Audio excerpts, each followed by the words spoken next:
You're listening to The Roots, a podcast from Minnesota AMA District 23 ARMCA. I'm your host, Jackie Reese.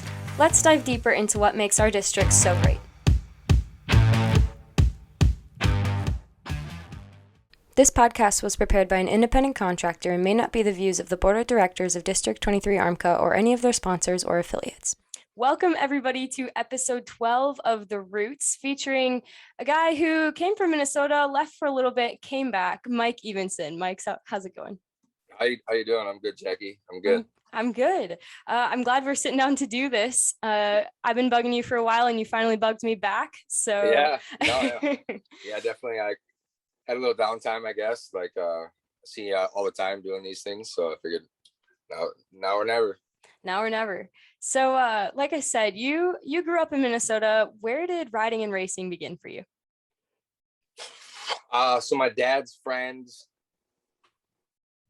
daughter's boyfriend went to, yeah, right? Yeah. So he raced. His name was Ross Thompson. We went and watched him at Millville, and I told my dad, I was like, this is 1992. I'm not sure how old you were then. Okay? I wasn't born then, so. Yeah, okay.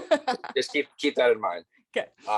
No, so we went and watched him, and I told my dad that I want to do this, and he bought me a 1989 KX80, and it was all history from there. So who was influential in developing you to become a great rider? Because at some point you turned the leaf from amateur to pro. How did that all take place? I think, to be honest, I don't know what happened so fast. I started racing when I was 11, mm-hmm. and I got my pro license when I was 16, so I was super young. Whether I deserved it at the time or not, I'm not sure, but I got it and we did it. But my dad and Ross Thompson, and there's some other local guys from Albert Lee, like that I used to ride with and look up to. But definitely I would say my dad and Ross, man, they put a lot into it, and a lot of nights, a lot of driving, a lot of races, and a lot of injuries in that short period of time as well. But so, yeah. Yeah. Everyone has their fair share of injuries here. Take us through a couple of those injuries that you had. Okay. Well, the very first one I had, it was in 1993 at Millville. I think it was my first race at Millville. So I landed on some kid going into the sand wash. Well, I tore all the nerves that go from the back of my neck to my shoulder. This is like my first year racing. So like my shoulder is still numb from like here to here to this day. So that was the very first one. And my dad, we went to the hospital, came back, and my dad made me go back to the track and watch. And I was like, I'm done. I quit. I had no way, but by the end of the day, the pain kind of wore off a little bit, and sure as heck, here we are still to this day. But that was the first one. And then I broke my wrist a bunch of times. When I was 13, I tore my ACL and my MCL in my left knee, young, just a pup. But I never had to have surgery on it, so that's cool. Yeah. Yeah, and my first pro race, 1999 Minneapolis, mm-hmm. 16 years old. So my bike blew up on press day, my 125. So I had a brand new 250 at home. I rode it like 30 minutes. We slapped some numbers on it, some stick-ons. They didn't touch the suspension. Literally rode the bike for 30 minutes. Never raced one before. Let's go race Minneapolis Supercross. Let's do it. So my dad went home, got that first lap of practice on Saturday at Minneapolis. I sat into this little double and endoed, tore my liver and my kidney. First lap. Yeah. First lap. So that was a good one. And then we're still talking injuries, right? Yeah, but I think we can move on. We've heard let's go. We've heard enough of the bad. Let's get to the good. So your first Supercross race didn't go very well. Did you hop back on the horse and go at it again? Supercross? No. I figured I'd retire my career. I think I'm a better Supercross rider now than I was back then, which isn't saying much. But it took me 6 months. I couldn't do nothing, and just chomping at the bit when that 6 months was up. And my dad had a bike chained in my basement to like a pillar, concrete pillar, so I couldn't take and ride before that. But he kept the bike around, so I was going to quit, but once it's in your blood, it's in your blood. You can't quit. Yeah, exactly. So, what was it like mentally getting through that, right? Like you have this low point where you're like, man, I never want to do this again. But what brought you out of it and you were like, okay, like I can't give up on this. Like I want to do this forever? I think it was just something different, like from my town. It was like I don't know. That's hard. That's a tough question. I think like any kid's dream was to turn pro, like, Mm-hmm. and mine was just to race one pro race. That was it. Like that was my dream. Like that's all I had for a dream, like even to this day, it's tough to match that. Just that one event, I remember walking out in the Metrodome, like my dad was pushing my bike, like, and he had his collared shirt on, and I didn't look up. So we're pushing our bikes out to the middle for practice. And I didn't look up into the stands. I looked down at the ground the whole time. I was tearing up the whole time. I'm 16 years old. I'm scared out of my mind, right? Like, I'm like, what am I just knew that probably wasn't going to be good, but I made it.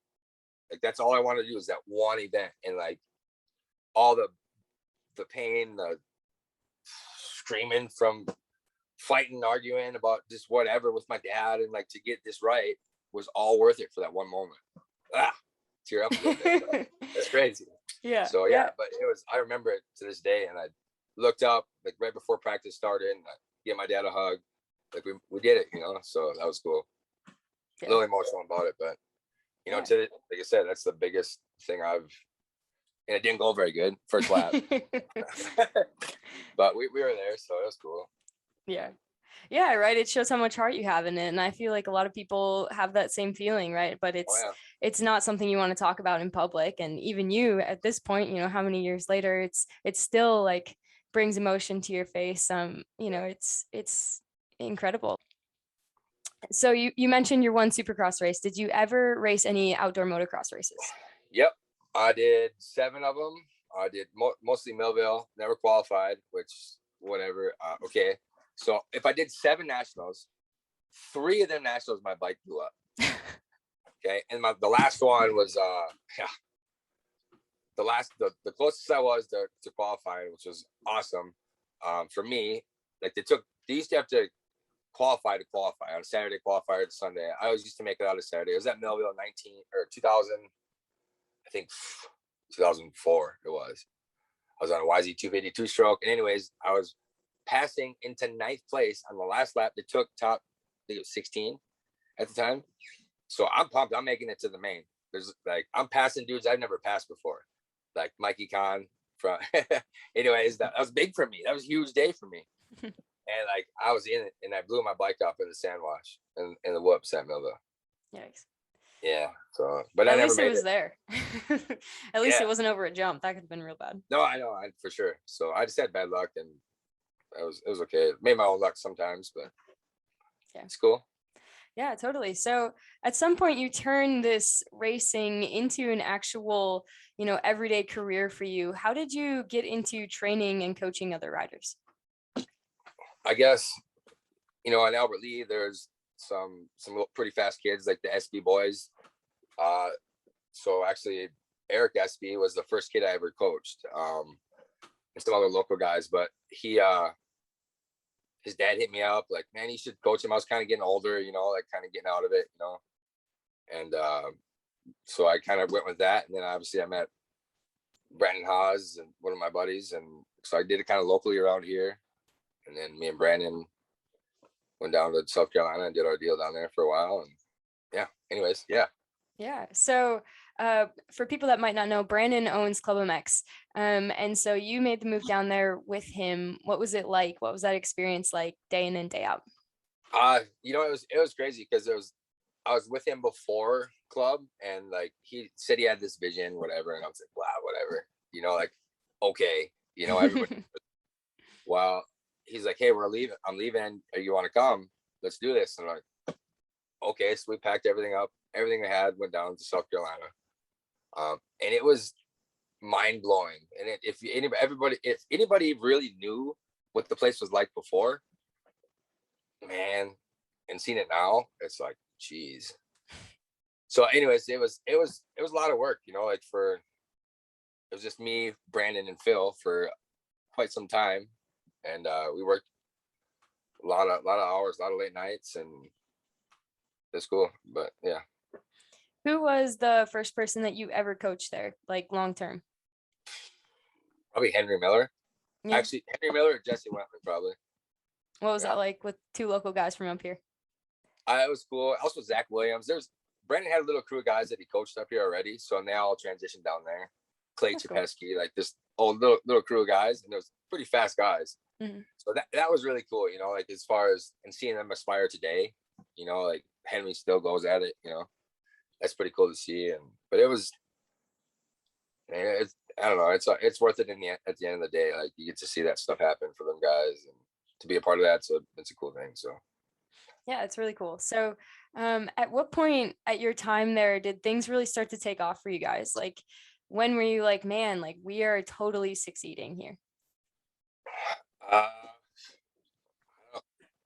Truthfully, I don't even remember. We were just always so busy, and like we never really had a slow time, you know, like right when we started, like, God, there was probably maybe 15 guys kind of in full time already, kind of, I think maybe 10 to 15. So it kind of took off kind of right away. It was weird.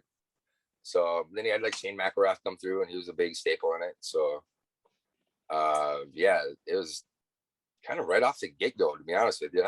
Just kept adding more stuff, getting bigger, and now look at them now, you know. Totally. Who was your personal favorite rider that you ever coached? Yep, I'm gonna make you pick. My personal favorite? Yeah. That's hard to say. Oh man. Maybe someone that you totally gelled with, or someone that exceeded your expectations of what they could have achieved and you helped them along the way. Like, I don't know, maybe just a cool time. Man, there's probably a handful of them. You know, I guess like guys that are still active today. I don't know. Maybe McAdoo was probably one. I really got along with him. That's a tough one. I never really thought about that. Nate Augustine, he was still there this last year. He's a big one for me. You can't put that on me like that. You can't do that. Sorry, it's like Marshall Welton was there. Like there's Darian, like there's these group of guys. Willie Garrison, like, man, you can't do that to me. It's like making a parent pick their favorite child. So, you know, there's always a favorite, but you can't say it. Really? I'm not telling you. Lucky for me though, I'm an only child, so it's a pretty easy pick. Oh yeah. I'm a black sheep, so we got that sort of. So eventually you leave ClubMX about a year ago now, and you embark on your own journey with 554 Moto Clinic. How did that all come about, and how's it going for you? Yeah, after the club deal, it was tough on me, you know, like that was my whole life. You know, I had a house down there and stuff, and you know, things evolved in a way that here I am. But as up here, like, dude, I've been blessed. I really have. Like, I got in touch with a couple good people, and actually the first person I coached, Colby Carlson, his son Gage, on a 50. He hounded me. I wasn't sure I was even going to coach anymore. I was like, I'm done. Heck with it. You know, and like he kept like, come on, just come over and like just do an hour or whatever. You know, like he's an old buddy of mine from back in the day, and I was like, okay. And then Roger from Meadow hit me up, and we're gonna do some camps there, which kind of fell through, but I mean, still up in the air. But so man, and then I met it's just the one door after another, you know, like I do the Cato Cycle Club on like every Tuesday. Every day I'm booked. Like, but the Cato Cycle Club is a pretty cool deal. I coach all the Cato, like the club members' kids, and they're younger, so a lot of them are younger, and it's a blast, man. Like I'm so fortunate. Like, man, I'm really fortunate with what I got going on right now. So, and then, yeah, like it's just nuts. So that's awesome, and good to hear. So for people that might be interested in your services as a coach, do you have any availabilities, or what's that kind of looking like? As of right now, I'm pretty booked. Like sometimes you can catch me on a weekend or a Friday afternoon, but yeah, I don't know. I guess I'm kind of booked right now, but trolltraining.com with Big Alex Martin. Now we're doing some stuff with him, and that's about to take off here. So we got some stuff in the making, you know, like I don't know, just have to wait and see. But anything you want to sneak peek? I can't tell you that. It's a secret. It's super secret. Super secret. No, Okay. it's not. Like me and Big Al have been doing some schools and stuff, and I brought some of my guys. Like I do, like I got every day, like weekly guys. So like every Monday, Wednesday, like I got LeBeau's and Yankee. Like there's, like, and I'm even up in your area, Grant Getchoff, on Thursday mornings. I drive to Cambridge. I drive 5 hours to see this kid for 2. Is that nuts? Crazy. Yeah, pretty crazy. But Pretty dedicated guy. It's worth it though. They're a cool family. So, and all these people are so like, they help me so much. Like it's amazing how, like, I was nervous about coming into the motor industry, like in Minnesota. I've been out for 10 years, So I've been welcomed with open arms, and I'm very grateful for that. So that's awesome. Yeah, that's something that I think a lot of people feel here, that sense of community, and it's not quite like anywhere else. Like it's really special here, and it's cool to see that you've experienced that too on a returning kind of aspect of it. for sure. So you are a U.S. Motorcycle Coaching Association certified coach. Yes, ma'am. What does that mean, and what all is involved with that? So as far as that goes, you have to. It's like a bunch of tests you take on. It's all online, but it's as far as that, you got to do a background check, like you're CPR certified, concussion wise, heat stroke stuff. Like it's just a certified coach. Like so, your parent or whoever knows that you're like. Yeah, someone that you can trust your kid with, right? Like you pass that background check, like they kind of sounds like they certify you that you know what you're doing, and that in a case of an emergency you would know what to do. So that's cool. No, for sure. And it's kind of, it was different for me because I've been coaching for like 12 years before they even like started, so it's like, but it's definitely, it's been worth it. And I think I've gotten some of my best customers from them. So you can go on Google motocross or motorcycle coach, and then it comes up and you plug in your zip code, and all the certified coaches in that area pop up, and like, yeah, it's been pretty cool. So that's awesome. Yeah, and it's cool to see that like structure coming into it. It's not just Joe Schmo who can teach you how to ride a dirt bike. Like it's a pretty serious structured coaching certification. Yeah, no, it is for sure. And it's only gonna get bigger, and like they got a lot of major corporations and companies like getting on board, and so that's cool. Like I do get a lot of like a lot of people want training, but it's like I got to travel everywhere, so it's like I'm on the road a lot, like a lot. It's tiring. So yeah, absolutely. But, so switching gears a little bit, what is the most common mistake you see with people that you coach? The most common mistake, or something that you correct in a lot of people's riding technique, or footwork. Yeah. What do you mean by that? Ask Grady Pyburn about that. No. So when you ride on the balls of your feet, like it changes how your bike handles. It changes how you are on your bike. Like it's you can get into a whole bunch of stuff on it, but yeah, that's where all your balance is. Like in the middle of your bike on the balls of your feet. If you jump off the back of a truck, you're not going to land on your heels, and you got no balance that way, no coordination. So anyways. Yeah. Right on. That's something that I tell some of the girls that I coach. Right, you don't play basketball on the heels of your feet. Why would you ride a motorcycle on the heels of your feet too? So yeah, no, absolutely right. Like there's a lot that goes into it, but it's like can't give away all my secrets. Why not? That's like the biggest thing that I coach. Like I instill. I start from the feet up. Like you can go to something else. Like you can work elbows right away, but man, if you don't have your feet right, any sport, if you don't have good footwork, you got nothing. Any sport. True that. So what does the future hold for you and your coaching and training and career and everything going on for you right now? Well, I've met some people, some amazing, like super successful people that are like trying to get me to maybe do something and maybe open a facility or do something. I'm not exactly sure. I guess I'm kind of content with what I have going right now, but I know that things could be a lot better, and obviously I do know the ins and outs of a facility. I can never not club, but how could I? I helped build the place. So I'm unfortunate I'm not there, but I know how to do it. Like maybe not all of it, but so I'm not sure. I think Alex Martin, maybe trolltraining.com might, me and him might, I'm not sure. I guess. Do you think a training facility like that would succeed up here? Do you think there's a lot of interest? Oh yeah, I do, and I think, but I mean, it's got to be the right people too. Like I think me and Alex are a good fit. Like he's total different person than I am.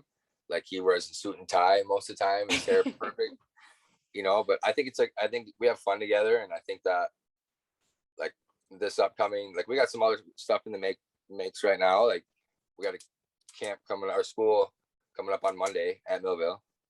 So that should be good. And then we got some other stuff cooking. So it's, yeah, I think that's gonna maybe the 554 Motor Clinic and Big Alex Martin, I don't know, whatever he wants to call it, but troll training, I'm not sure, but that might be something that we might do for next year. So right on. Yeah, that's cool. It's cool to see that there's options there, but you get to be picky and you get to do what you want to do. Yeah, it was crazy. After club, I had a lot of people like call and like, hey, what are you doing? And like I still do. So I just, if I wasn't going to be at club, I'm not sure if I wanted to be at a facility, it's tough for me, like, yeah. So we'll see. I'm not sure. Right on. I'm going to keep doing what I'm doing for now. Sounds good. Sounds good to me. I might have to hit you up. Let's do it. Might have to do a little training here because I'm trying to go back to Canada next summer to race WMX Nationals. So we will see. Yeah, really. That'd be cool. Heck yeah. I will have to hit you up and we'll have to go do some riding soon. Giddy up. Right on. Well, thanks for joining me on The Roots, Mike. And thank you guys. Yeah, thank you. We will see all you viewers in 2 Mondays. Thanks for joining us. Catch us every other Monday wherever you get your podcasts, as well as on our YouTube page.